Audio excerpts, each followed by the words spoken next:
So far, we have covered the main furnishings in the temple compound. The curtain that covered the front of the tabernacle, the bronze altar, and the bronze laver. The curtain speaks of the separation between God and man. The bronze altar speaks of the sacrifice that deals with man's sin and grants him forgiveness and the right to approach God. The bronze laver speaks of the post-redemption cleansing of the believer in his relationship with God. So far, we have been on the outside of the tabernacle. We have not entered the tabernacle building yet to see the symbolism of what is inside. We will do that in due course. Today, we consider one final thing on the outside, the other place. When we think of the tabernacle, we have in mind this religious complex with a compound fenced off by heavy curtains.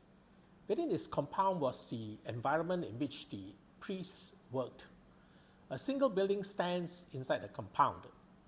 This is the tabernacle. Sometimes it is referred to as the tent of meeting or the sanctuary. The question for today is, when is a part of the tabernacle outside the tabernacle? Let me introduce you to the Miphkad Altar. What is it? The law of Moses had specific requirements about the disposal of the remains of various sacrifices. For the sin offering, for example, Leviticus chapter 4 verse 12 says, all the rest of the bull, he, that is the priest, must take outside the camp to a place ceremonially clean, where the ashes are thrown, and burn it there in a wood fire on the ash heap. In particular, the same requirements applied to the sacrifices on the Day of Atonement. Leviticus chapter 16 verse 27 says, the bull and the goat for the sin offerings must be taken outside the camp. Their hides, flesh, and intestines are to be burned up. The ashes of the burnt offering were treated the same way. Leviticus chapter 6, verse 10 to 11. Then he, that is the priest, is to carry the ashes outside the camp to a place that is ceremonially clean. So there was this place outside the camp which was designated or appointed for an altar to be set up for the burning of the remains of certain offerings. It was not a rubbish dump, neither was it just any place. It must be a place that was ceremonially clean. For example, it should not be a graveyard or a place littered with corpses, as this would make the place ceremonially unclean. The camp in the phrase outside the camp refers to the organization of the tribes when they traveled and when they stopped during their travels. At the center was the tabernacle. Around it, the tribes were organized by Moses in their respective positions. According to Jewish religious thinking, the entire camp of Israel was contained within a radius of 2,000 cubits or 3,000 feet, as measured from the most holy place of the tabernacle. Outside the camp means that this appointed place must be over 3,000 feet from the middle of the camp. Which direction is outside the camp? 2 of Aaron's sons died while serving in the tabernacle in a manner that dishonored God. The disposal of their corpses followed that according to sin offerings. Leviticus chapter 10 verse 4 and 5. Moses summoned Mishael and Elzaphan, sons of Aaron's uncle Uzziel, and said to them, come here, carry your cousins outside the camp, away from the front of the sanctuary. So they came and carried them, still in their tunics, outside the camp, as Moses ordered. The words, away from the front of the sanctuary, meant an eastward direction. The front of the sanctuary always faced east. Away from the front meant going in an easterly direction. This location of this appointed place was confirmed when God gave the instructions concerning the sacrifice of the red heifer.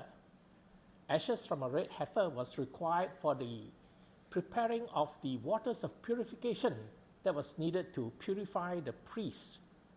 Numbers chapter 19, verse 2 and 5. Tell the Israelites to bring you a red heifer without defect or blemish, and that has never been under a yoke. Give it to Eleazar the priest. It is to be taken outside the camp and slaughtered in his presence.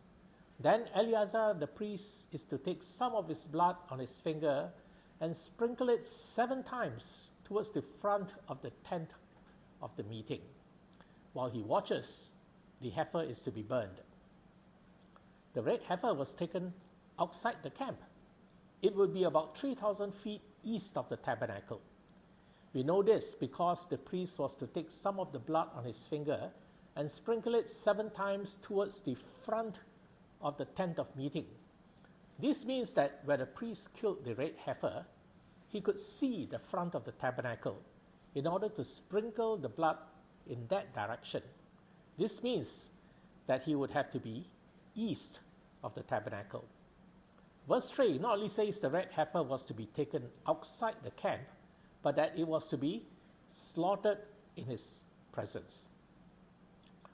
A more literal translation is that of the King James Version, which says, "And ye shall give her unto Eleazar the priest, that he may bring her forth without the camp, and one shall slay her before his face." The Lord is portrayed as residing in the Holy of Holies and looking outwards. This means looking east. Thus the phrase "before his face" means east of the tabernacle.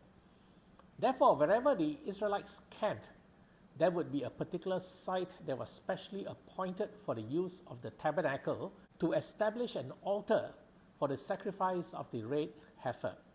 It was on this altar that the remains of the sin offerings and the burnt offerings were also burnt. This was part of the tabernacle, as it was specially designated for the use of the tabernacle. But it was at least 3,000 feet east of the tabernacle. When the tabernacle was replaced by Solomon's temple, the appointed place outside the camp was located 3,000 feet east of the temple. This put it somewhere on the slope of the Mount of Olives facing the temple. Eventually, it became a permanent site and was called the Miphkad Altar. The word Miphkad means appointed, assigned, or numbered. You might be wondering whether I got it right. So your question is, where in the Bible does it say that this was part of the tabernacle or the temple? Ezekiel chapter 43 verse 21. You are to take the bull for the sin offering and burn it in the designated part of the temple area outside the sanctuary. See the words designated part of the temple area outside the sanctuary? The altar where the sin offering was to be burnt was outside the temple, but it was part of the temple. Note also the word designated, which in Hebrew is the word Miphkad. Now, more about the Miphkad Altar. The Miphkad Altar saw its greatest development as an important religious site during the days of Solomon's temple. One of the gates of the city that led to this altar was called the Miphkad Gate. It was mentioned in the rebuilding of the walls of Jerusalem by Nehemiah. In Nehemiah chapter 3, verse 31, it says, "After him, Miphkad, one of the goldsmiths, made repairs as far as the house of the Nethinim and of the merchants in front of the Miphkad Gate, and as far as the upper room at the corner. This gate was located on the east side of the city walls and led directly to the Miphkad Altar. Jerusalem was built on a hill. East of Jerusalem was another hill called the Mount of Olives. In between was the Kidron Valley with a stream running through it called the Kidron Brook. Please note that the eastern gate of the temple faced a steep ravine that fell into the Kidron Valley. We already saw that the red heifer had to be led out of the temple east towards the Miphkad Altar on the Mount of Olives. Another animal that had to be led out on the same route was the scapegoat on the Day of Atonement. Leviticus chapter 16, verse 7. Then Aaron is to take the 2 goats, verse 8. He is to cast lots for the 2 goats. Verse 9. Aaron shall bring the goat whose lot falls to the Lord and sacrifice it for a sin offering. Verse 21. He is to lay both hands on the head of the live goat and confess over it all the wickedness and rebellion of the Israelites, all their sins, and put them on the goat's head. He shall send the goat away into the wilderness in the care of someone appointed for the task. So, 2 live animals had to be taken out of the temple in an eastward direction, one to be killed and the other to be driven into the wilderness, which, by the way, was located in the region of Jordan, which was east of Jerusalem. This area was and still is a desert area around the north of the Dead Sea. You would imagine the poor priest leading the scapegoat had to climb down the ravine outside the temple and then climb up the slope of the Mount of Olives. It was a walk of at least 3,000 feet. However, there was a problem. Over the course of time, the Jews in Jerusalem buried their dead on the slopes of the Mount of Olives. This practice continues to today. Here is a picture of the graves on the Mount of Olives today. The location of the Miphkad Altar is marked by the letter X. The Jews believed that when the Messiah comes, he would set his feet on the Mount of Olives. They buried their dead there with the hope that their departed ones would be among the first to be raised to life when the Messiah comes. As a result, the slopes of the Mount of Olives was turned into a giant cemetery. In order to prevent the priest from defiling himself by coming into contact with graves, a bridge was built over the graves so that the priest could make his way to the Miphkad altar without being defiled. A special altar was built on the Mount of Olives, 3,000 feet away, where the red heifer could be sacrificed.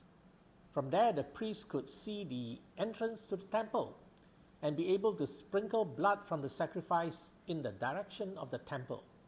The eastern walls of both Solomon's temple and Herod's temple were built lower than the other walls to enable the priest at the Miphkad altar to see the entrance of the sanctuary. Now, about the red heifer. At this stage, we need to ask, what is the red heifer all about? Death was a common event that touches everyone. Contact directly or indirectly with a corpse or a grave defiled a person and disqualified him from entering the temple. Touching things that came into contact with a corpse made one defiled. Living in a tent or a house where someone has died in made one defiled. If a priest was defiled in this way, he would be disqualified from performing his priestly duties. The law of God provided a way for people who were defiled to be purified and made ceremonially clean. Numbers chapter 19, verse 11 says, "Whoever touches a human corpse will be unclean for 7 days. They must purify themselves with the water on the 3rd day, and on the 7th day they will be clean." How did they get the water that could purify a defiled person? Just now we read about how a red heifer was taken outside the camp, slaughtered and burnt on the Miphkad altar.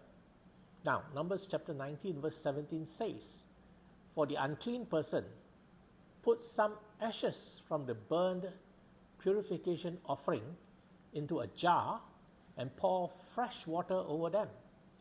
Then a man who is ceremonially clean is to take some hyssop, dip it in the water, and sprinkle the tent and all the furnishings and the people who were there. Thus the waters of purification was produced by mixing the ashes of the red heifer with spring water. The consequence of refusing or failing to be purified after being defiled was serious. Numbers chapter 19 verse 20 says, "But if those who are unclean do not purify themselves, they must be cut off from the community because they have defiled the sanctuary of the Lord. The water of cleansing has not been sprinkled on them, and they are unclean." So we see the importance of the red heifer. Without its ashes, purification cannot be carried out. The entire tabernacle or temple system could grind to a halt if there were no ashes to purify priests who have been defiled because of death in their homes. But there was a practical problem. The Talmud, the Jewish rabbinical writings, tell us that from the time of Moses to the time of Herod's temple, which was the temple of Jesus' time, a total of 9 red heifers were sacrificed. Think about it. Only 9 red heifers in 1,400 years. This works out to an average of 1 red heifer sacrificed every 150 years. The red heifer must be a young female cow with completely red fur. The absence of even 2 hairs of another color would disqualify it. It must not have any defects, must never have been yoked nor produce a calf. A calf meeting such criteria was and is extremely rare. Moses could build the tabernacle. However, no priest could commence his duties without being purified by the ashes of a red heifer. Numbers chapter 8 verse 7 says, "To purify the Levites, do this. Sprinkle the water of cleansing on them, and have them shave their whole bodies and wash their clothes, and so they will purify themselves." After the carcass of the red heifer is burned on the Miphkad altar, the ashes are collected. Numbers 19 verse 9 says, "A man who is clean shall gather up the ashes of the heifer and put them in a ceremonially clean place outside the camp. They are to be kept by the Israelite community for use in the water of cleansing. It is a purification from sin." Please note that the ashes of the red heifer was to be stored in a ceremonially clean place outside the camp. It can never be brought into the camp or within the temple or the city of Jerusalem. So from Solomon's time, the area around the Miphkad altar was developed with its own buildings and facilities, including, of course, the storage of the ashes of the red heifer. This complex was considered part of the temple.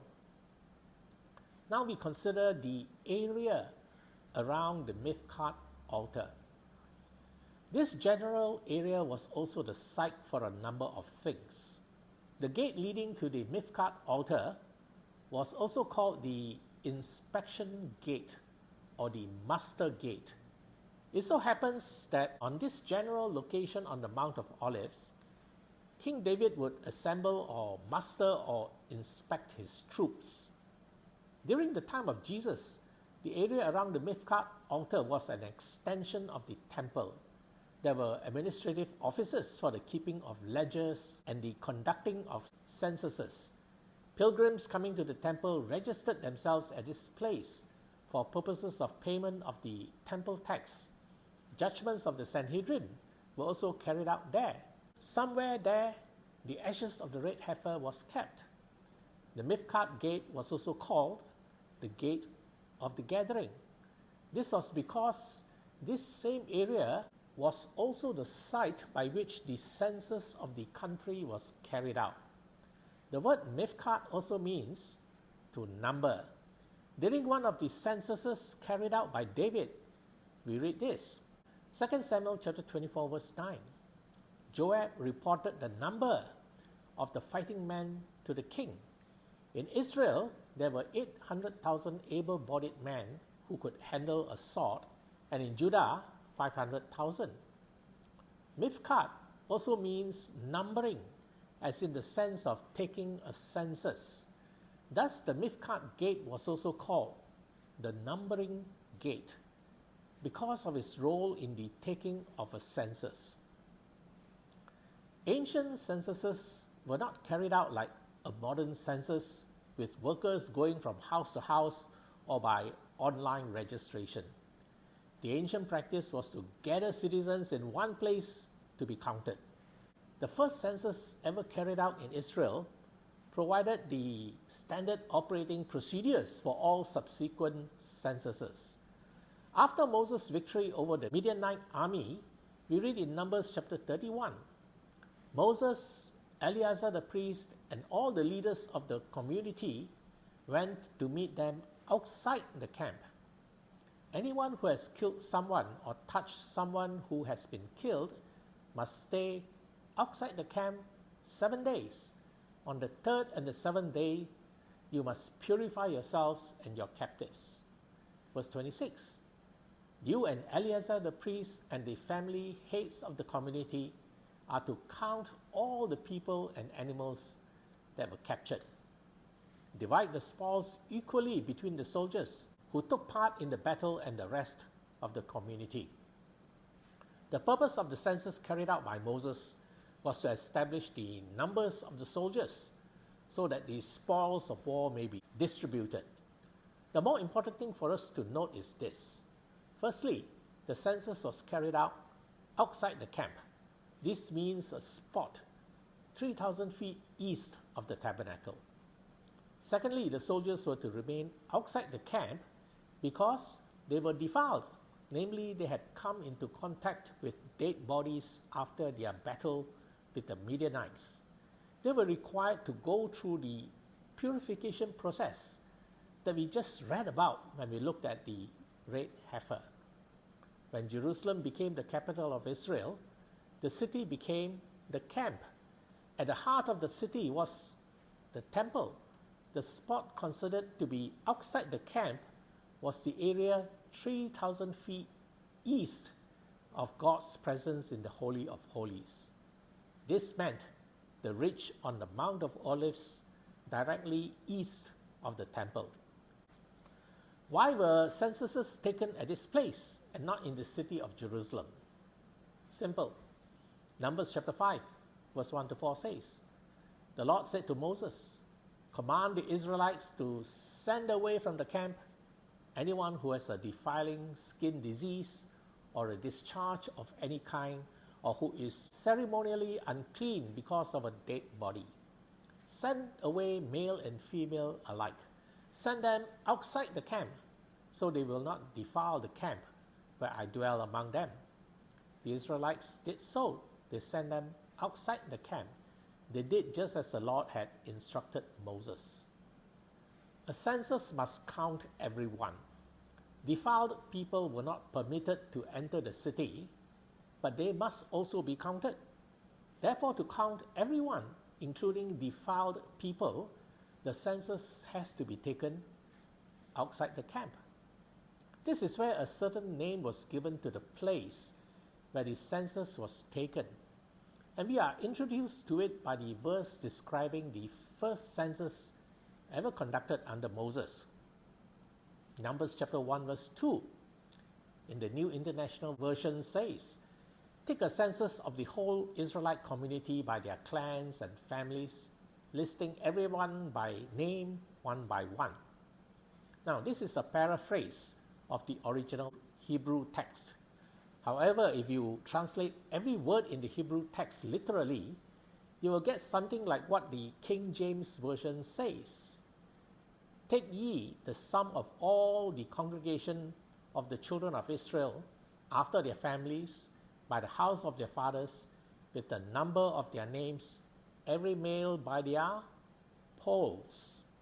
I want you to take note of the last word, polls. We are familiar with this word as it is also a modern numbering term.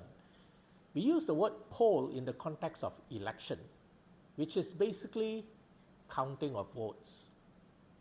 The word poll comes from the Hebrew word golgolet, which means head. Instead of using the word polls, Modern Bible versions that adopt the literal translation method rendered the word Golgotha as head in Numbers chapter 1 verse 2. For example, the Revised Standard Version of 1952 translated the last word in Numbers chapter 1 verse 2, that is the word Golgotha, as head by head. The same translation is found in the Amplified Bible of 1965, the New American Standard Bible of 1995, and the English Standard Version of 2001. Interestingly, the Orthodox Jewish Bible of 2002 translated that word as by their head count. The word Golgotha, used in the context of counting heads, also appears in a number of verses in the Bible. The word Golgotha was used in two other places to refer to a skull among the bones found in a grave. However, in the context of a census, skulls of the dead are not counted, only heads of the living. Thus, the word Golgotha refers to heads as counted in a census. As the area east of the temple was the traditional place for counting heads and conducting censuses, the area came to be known as the place of the head, Golgotha. In Arabic, the dialect used by Jesus and many Jews, Golgotha was translated as Golgotha. When translated into Greek, it becomes Golgotha. So the area 3,000 feet east of the temple was the location of the Miphkad Altar. It was also the place where the ashes of the red heifer was kept, and it was also Golgotha, where heads were counted during a census. One more thing that I did not mention, this area was also a place of execution. In the first execution that took place under Moses, we read this in Numbers chapter 15, verse 35. Then the Lord said to Moses, "The man must die.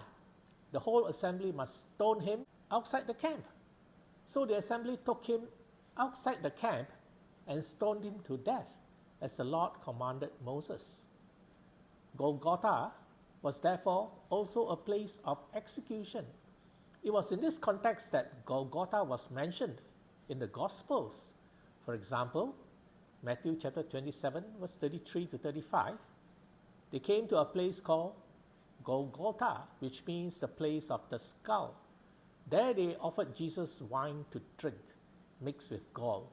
But after tasting it, he refused to drink it. When they had crucified him, they divided up his clothes by casting lots. The Greek word for skull is the word cranion, from which we get our word cranium. The Greek word cranion generally means the head, although sometimes the context required to mean the skull as that of a dead person. From what I've just shown, Golgotha is the place for counting heads. It is not a place which looked like a skull as is popularly understood. Remember what happened at Jesus' death? Matthew chapter 27, verse 50 to 54 says, "And when Jesus had cried out again in a loud voice, he gave up his spirit. At that moment, the curtain of the temple was torn in two from top to bottom. The earth shook, the rocks split, and the tombs broke open. The bodies of many holy people who had died were raised to life. They came out of the tombs after Jesus' resurrection and went into the holy city and appeared to many people. When the centurion and those with him who were guarding Jesus saw the earthquake and all that had happened, they were terrified and exclaimed, 'Surely he was the Son of God.' This means that from the cross of Jesus, the centurion could see the curtain covering the front of the temple being torn. The place where Christ was crucified was near to the Miphkad Altar, from where a priest could see the front of the temple and be able to sprinkle the blood of the red heifer toward the front of the temple. Now that we know all these geographical details, we come to the inevitable question. What does the Miphkad Altar mean to us? The entire temple system cannot function or even get started without the ashes of the red heifer. Since contact with death is a frequent human experience, people cannot enter the temple unless they are purified by the ashes of the red heifer. The approach to God depends on the red heifer. The Jews are still waiting for the appearance of the 10th red heifer to herald the coming of the third temple and the Messiah. The Christian knows that the red heifer is a type of Christ and that he has already come and had fulfilled what was promised by the red heifer. In Hebrews chapter 9 verse 13 to 14, it says, "The blood of goats and bulls and the ashes of a heifer sprinkled on those who are ceremonially unclean sanctify them so that they are outwardly clean. How much more then will the blood of Christ, who through the eternal Spirit offered himself unblemished to God, cleanse our consciences from acts that lead to death, so that we may serve the living God?" The writer of the book of Hebrews made reference to the ashes of a heifer sprinkled on those who are ceremonially unclean. The Old Testament method of purification caused the person to be outwardly clean only. It could not address the inward pollution of sin in a person's heart and soul. What the ashes of the red heifer could not do, the blood of Christ did. The effect of the blood of Christ is to purify the conscience of a sinner. The conscience is the true location of the defilement of sin, and it leads to death. It is a place where the waters mixed with the ashes of a red heifer could never reach.